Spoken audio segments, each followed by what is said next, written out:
நம்ம ஏன் கேட்கிறோம் சாதிவாரி கணக்கெடுப்பு கேட்கிறோம்னா எல்லா சமுதாயத்திற்கும் இடஒதுக்கீடு வேண்டும், எல்லா சமுதாயத்திலும் சமூக நீதி வேண்டும்.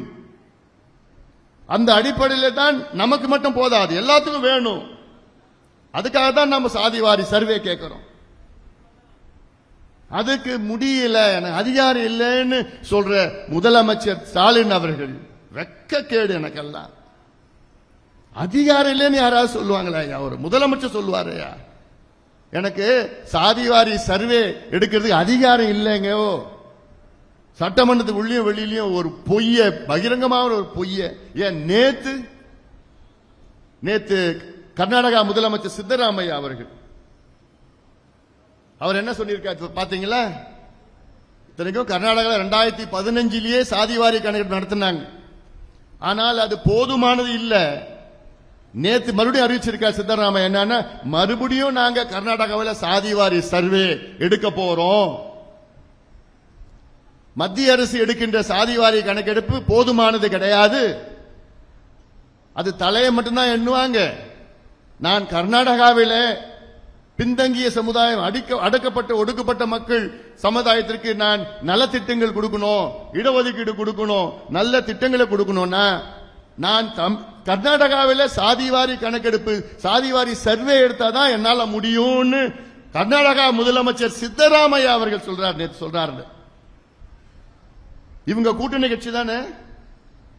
மு.க. ஸ்டாலின் அவர்களே, முதலமைச்சர் அவர்களே, கர்நாடகா முதலமைச்சர் திரு சித்தராமையா கிட்ட நீங்க போய் பாடத்தை கத்துக்குங்க. சமூக நீதினா என்னன்னு பாடத்தை கத்துங்க அவங்க கிட்ட. சமூக நீதினா பேசுவதற்கு கூட துப்பில்லாத திமுக, பேசக்கூட கூடாது திமுக. அதை பத்தி, சமூக நீதி பத்தி பேசக்கூட கூடாது, துப்பு கிடையாது உங்களுக்கு பேசுறதுக்கு. அதிகாரத்தை வச்சுக்கிட்டு நாடகம் ஆடிட்டு இருக்கிறாங்க. எங்களுக்கு அதிகாரம் இல்லை, அதிகாரம் இல்லைன்னு. வேற யாருக்கு அதிகாரம் இருக்குது? யாருக்கு நாங்க போய் கேட்போம்? முதலமைச்சருக்கு தான் கேட்போம். தெலுங்கானா முதலமைச்சருக்கு அதிகாரம் இருக்கு, ஆந்திரா முதலமைச்சருக்கு அதிகாரம் இருக்கு, கர்நாடகா முதலமைச்சருக்கு அதிகாரம் இருக்கு, ஒரிசா முதலமைச்சருக்கு அதிகாரம் இருக்கு, பீகார் முதலமைச்சர் அதிகாரம் இருக்கு. ஆனா தமிழ்நாட்டு முதலமைச்சர் மட்டும் அதிகாரம் இல்லையா? ஏன்னா தமிழ்நாடு எங்க இருக்கு? ஜப்பான்ல இருக்கு, இந்தியாவில் இல்ல. அவர் ஒரு கற்பனை உலகத்தில் இருக்கிறார். ஒரே சட்டம் தான் இந்தியாவுக்கு, ஒரே சட்டம் தான் இந்தியன் ஸ்டாட்டிஸ்டிக்கல் ஆக்ட் 2008. அந்த சட்டத்தின் கீழ் தானே எல்லா மாநிலத்திலும் எடுக்கிறாங்க. உங்களால ஏன் எடுக்க முடியாது? ஏன் எடுக்க முடியாது? ஏன் இங்க இருக்கிற அந்த மன்னர், குறுநெல்ல மன்னர் ஒருத்தர் இருக்கிறார் ஏவாவேலுன்னு, அவர் போய் சொல்லுறது? அவர் சொல்ல மாட்டார். ஏன்னா ஏன் தெரியுமா? ஸ்டாலின் அவர்கள் இந்த கணக்கெடுப்பு நடத்தல. முக்கியமான காரணம் இந்த மன்னர் தான், உங்க ஊர் மன்னர் தான். அது காரணம்.